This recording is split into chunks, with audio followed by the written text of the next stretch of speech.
तो आज इस वीडियो में हम लोग गीता के अध्याय 2 के चौथे नंबर श्लोक को पढ़ेंगे, ठीक है। और थोड़ा सा समझने का प्रयास करेंगे इस चौथे नंबर श्लोक को। पीछे के वीडियो में हमने 3 तक के श्लोक देख चुके थे, तो ये आज हमारा चौथा श्लोक होगा। तो यह श्लोक भी अर्जुन के द्वारा ही कृष्ण को कहा जा रहा है, ठीक है। और ये एक प्रकार से देखते हैं कि इस श्लोक में अर्जुन जो हैं कृष्ण से क्या कह रहे हैं। अभी चूँकि ये दूसरा अध्याय चल रहा है, तो दूसरा अध्याय में बहुत सारी बातें आएंगी, लेकिन अभी ये शुरू की जो पृष्ठभूमि है वो तैयार हो रही है। तो पृष्ठभूमि तैयार करने में जो भी यहाँ पे श्लोक आ रहे हैं, तो अर्जुन एक प्रकार से प्रश्न के रूप में कृष्ण से पूछ रहे हैं, ठीक है, अपनी बातें को रख रहे हैं। तो उस बात को समझने के लिए देखते हैं कि अर्जुन यहाँ पर क्या कहते हैं। तो बोलते हैं कि कथम भीष्मम अहम संख्ये द्रोणम च मधुसूदन, ठीक है। क्या बोल रहे हैं कि कथम भीष्मम अहम संख्ये द्रोणम च मधुसूदन इक्षुभि प्रतियोत्स्यामि पूजा अरहु अरिसूदन, ठीक है। तो पहले ही बता चुका हूँ कि यहाँ पे ये मधुसूदन और ये अरिसूदन, ये दोनों किसका नाम है? कृष्ण का ही नाम है। मधुसूदन कहने का तात्पर्य होता है जिन्होंने मधु नामक राक्षस को मारा था। सूदन का मतलब होता है वध करना, ठीक है, मारना। और अरिसूदन मतलब शत्रुओं का नाश करता है। तो वो दोनों ही कृष्ण हैं, वो अरिसूदन भी हैं, मधुसूदन भी हैं। सारे दुष्टों को, शत्रुओं को मारते हैं, मतलब कि जो अधर्म के रास्तों पर चलते हैं। शत्रु का मतलब ये नहीं कि मेरे को मारने लगे, तो नहीं, वैसा का मतलब ये होगा कि जो अधर्म के रास्ते पे चलते हैं, तो इसलिए वो अरिसूदन है। और मधुसूदन है, तो एक बार उन्होंने मधु नामक राक्षस को मारा था, तो मधुसूदन भी हो गए थे, ठीक है। तो उसी श्लोक को, जो ये श्लोक है ऊपर में, उस श्लोक को थोड़ा सा और अच्छे से नीचे में लिखा गया है। उसमें क्या बोल रहा है कि मधुसूदन, अर्जुन बोलते हैं कि मधुसूदन, यानी कि हे मधुसूदन, हे मधु नामक राक्षस को मारने वाले, अहम, मैं, यहाँ पे मैं, संख्ये, संख्ये का मतलब होता है युद्ध का, जो युद्ध भूमि है उसको संख्ये बोला जाता है, ठीक है। तो संख्ये मतलब कि इस रणभूमि में, हे मधुसूदन, इस रणभूमि में जो भीष्म और द्रोण, यहाँ पे 2 इम्पोर्टेंट व्यक्ति हैं जो कि अर्जुन के जीवन से बहुत ही गहरा संबंध रखते हैं, ठीक है। भीष्म भी और द्रोण भी, दोनों ने अर्जुन के जीवन को बहुत ही करीब से प्रभावित किया है, ठीक है। और अर्जुन को उस लायक बनाया है जो अभी अर्जुन हैं वहाँ पर। और फिर इनको उन्हीं से लड़ना है। तो ये जो क्षण है, ये व्यक्ति के जीवन में एक प्रकार से बहुत बड़ा धर्म संकट के रूप में है, ठीक है। कि जिस व्यक्ति ने मुझे खिलाया पिलाया, जिस व्यक्ति ने मुझे शिक्षा दी, पढ़ाया, मतलब कि अपने द्रोण एक प्रकार से उनके गुरु हैं और भीष्म उनके दादा हैं, एक प्रकार से क्या बोले मतलब कि हैं, ठीक है। तो उनको सामने युद्ध में देखकर विचलित होना तो एक साधारण मनुष्य के लिए स्वाभाविक ही है, ठीक है। लेकिन ये भी कि क्यों वो अपोजिट में खड़े हैं, क्यों वो धर्म के विरुद्ध में खड़े हैं भीष्म और द्रोण, ये तो समझने के लिए कहानी पूरी जाननी पड़ेगी महाभारत की। लेकिन हमें कहानी पे अभी ज़्यादा फोकस नहीं करना है, हमें उसके लिए जस्ट अभी तो ज्ञान मार्ग पे चल रहे हैं, तो ज्ञान पे तो ये समझना है कि अंततः उन्होंने जिस भी वजह से वो हैं, लेकिन अपोजिट में ही, धर्म के अपोजिट में है, ये चीज़ सत्य है। इसलिए अर्जुन को युद्ध करना चाहिए उनसे, ये नॉर्मल जो धर्म की नीति है वो वही कहती है, जो कृष्ण समझाएंगे अर्जुन को, ठीक है। क्योंकि वो धर्म के अपोजिट में खड़े हो गए हैं, जिस भी वजह से खड़े हो गए हैं, तो उन्हें मारना ही पड़ेगा। वो अपना किस वजह से, क्या लॉजिक से खड़े हुए हैं, उसको समझने के लिए तो पूरा फिर महाभारत को समझना पड़ेगा। तो उतनी गहराई में नहीं जाया जाएगा कि क्यों भीष्म और द्रोण अपोजिट खड़े हुए हैं, ठीक है। जस्ट हमें अभी इतना समझना है, क्योंकि हर व्यक्ति का धर्म जो है एक प्रकार से, जब तक हम अंतिम तल पे नहीं पहुंचते हैं, तो ऊपर में हर व्यक्ति का अपना अपना धर्म हो जाता है, और उस धर्म की वजह से युद्ध भी होगा, लड़ाई भी होगी। लेकिन जब हम धर्म को अच्छे से समझते हुए अंतिम सीढ़ी पर पहुंच जाते हैं, तो फिर वहाँ पे कोई युद्ध या लड़ाई नहीं होती है, ठीक है। लेकिन अभी ये जो परिस्थिति बना हुआ है, तो उस तल पे तो युद्ध होना ही होना है। जैसे कि मान लेते हैं कि एग्जाम्पल के लिए अगर हम लोग छोटा सा चीज़ को समझते हैं, कि मान लेते हैं कि कोई यहाँ पे एक पर दो भाई हैं, ठीक है, या फिर कोई, हाँ वैसे ही समझ लेते हैं कि अगर दो ब्रदर हैं, दो भाई हैं, एक एग्जाम्पल से समझते हैं, कुछ देखते हैं इसमें। मान लेते हैं कि दो भाई हैं, ठीक है,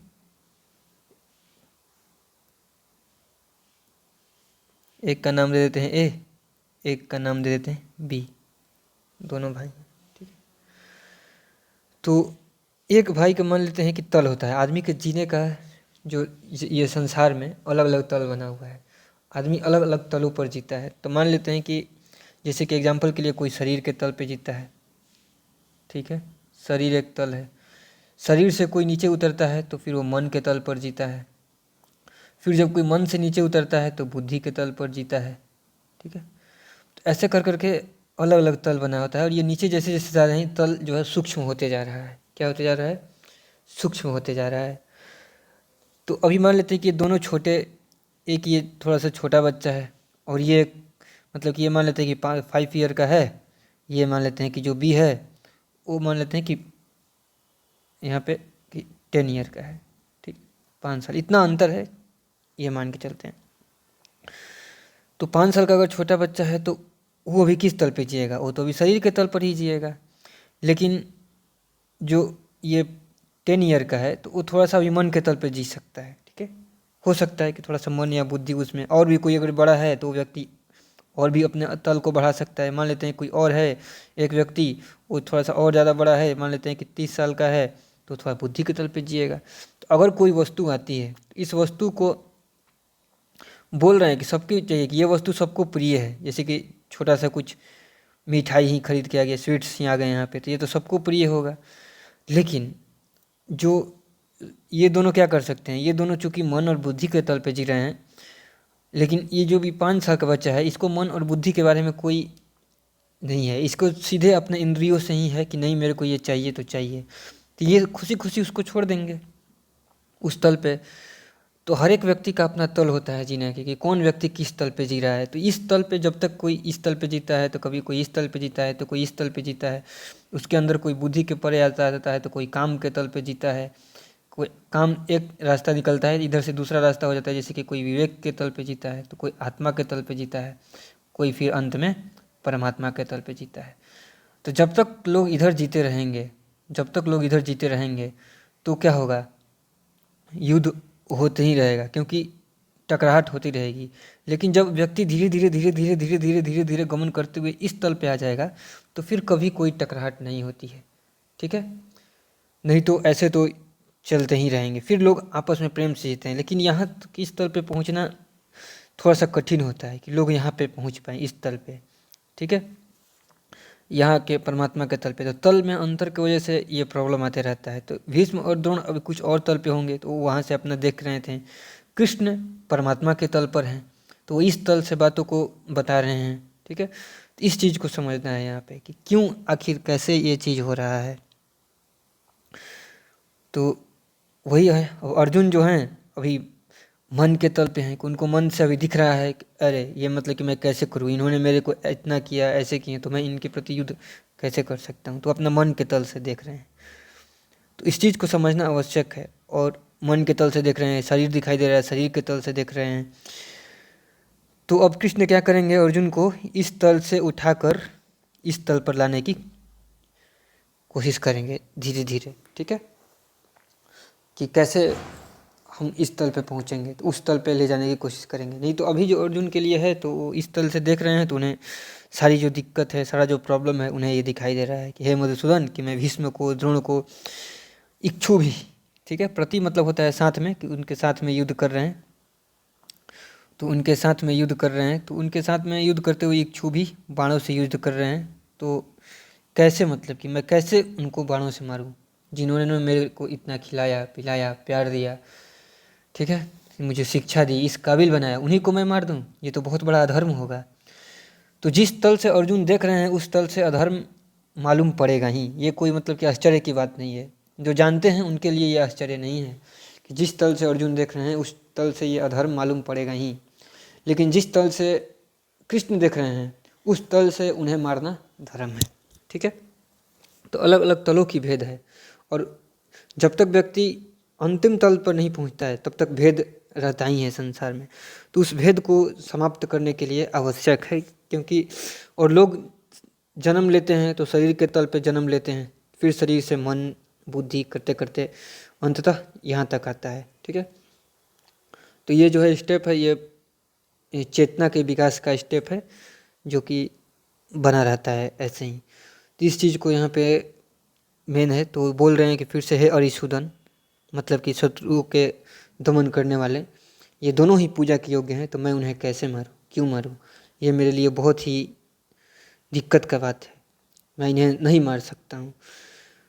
तो ये स्वाभाविक है कि वो ऐसा न कर पाएँ, ये कोई अस्वाभाविक बात नहीं है। तो कृष्ण कैसे कैसे इन्हीं सारी चीज़ों के बारे में ज्ञान देंगे, इन्हीं सारी तलों की बात करेंगे, कैसे कैसे तल में उतरना है, क्या क्या नियम है, क्या क्या चीज़ें हैं, उसके बारे में आगे धीरे धीरे फिर कृष्ण क्या करेंगे, इस चीज़ को बताएंगे।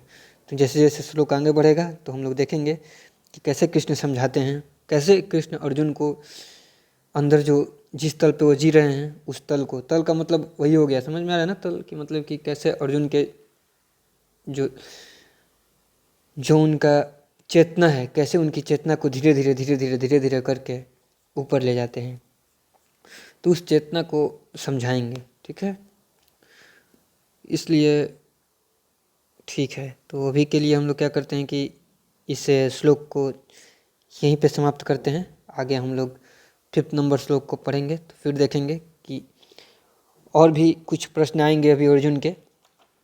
अभी प्रश्न चलेगा अर्जुन का कुछ देर तक, जब श्लोक उनके प्रश्न खत्म हो जाएंगे तब जा कर के कृष्ण अपना बात बोलेंगे। अभी बहुत सारे वो अपना लॉजिक देंगे अर्जुन। अभी तो ये एक लॉजिक कि क्यों मारूँ कैसे मारूँ उसके रिस्पेक्ट में भी बहुत सारे अभी लॉजिक देने वाले हैं अर्जुन। अर्जुन का लॉजिक अभी ख़त्म नहीं होने वाला है अपने जिस तल पे, क्योंकि मनुष्य क्या करता है कि अपने बचाव के लिए हर एक तल पे, जिस भी तल पे रहता है, वो सोचता है कि ऐसा अपने अहम की वजह से या जिस भी वजह से उसे लगता है कि ठीक है अभी जो मैं कर रहा हूँ वो सही ही कर रहा हूँ। जब तक उसे और अधिक चेतना के तलों की जानकारी न होती है तो अपना और अपने बचाव के लिए वो हर संभव कोशिश करता है।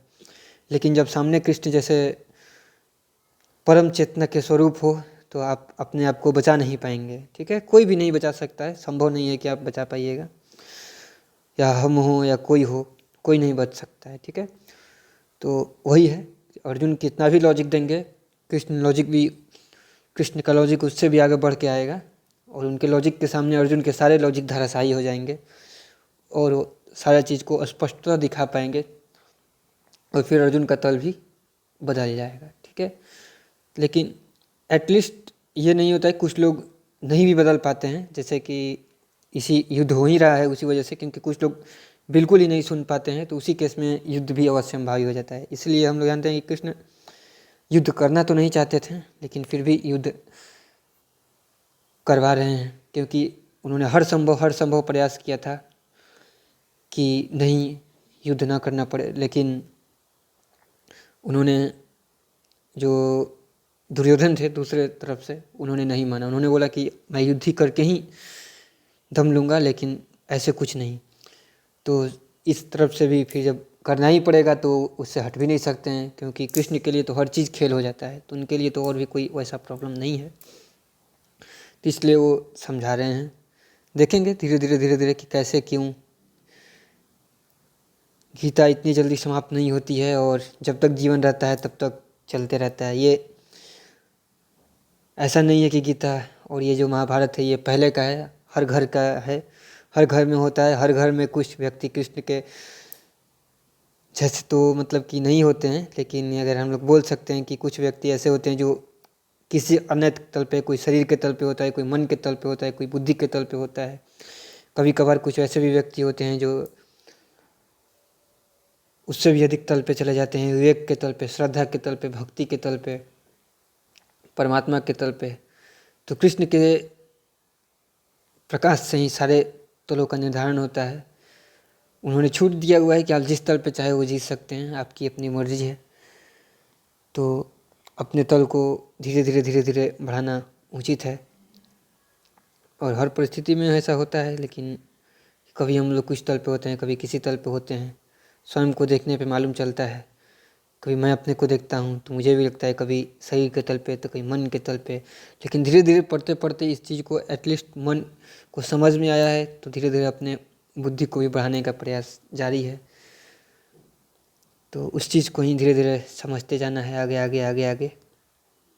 ठीक है, इसको यहीं पे समाप्त करते हैं, फिर आगे अगली तल पे बात होगी। तो जय श्री कृष्ण।